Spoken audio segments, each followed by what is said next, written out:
জয়গুরু পরম প্রেমময় শেষে ঠাকুর অনুকূলচন্দ্র বললেন যে যারা সদ্গুরুকে ধরে তাদের হাজার জন্মের কাজ এক জন্মেই হয়ে যায় যদি তার নির্দেশিত পথে চলে।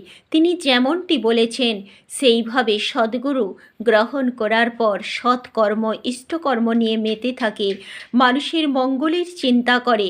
আর সবচেয়ে বড় কথা, যারা পরমপিতার দরবারে এসে পৌঁছায় তখন তাদের সুখ দুঃখ, ভালো মন্দ, উত্থান পতন সব দায় সেই সদ্গুরুরই উপর এসে বর্তায়।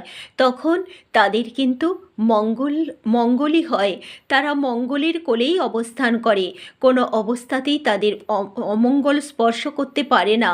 তবে সবার উপরে তাদের গুরুকে অন্তরে ঠাঁই দিতে হবে। গুরু যেমনটি বলেছেন সেইভাবে যদি চলতে চেষ্টা করে মঙ্গলই সবসময় হবে, অমঙ্গল কখনো স্পর্শ করবে না।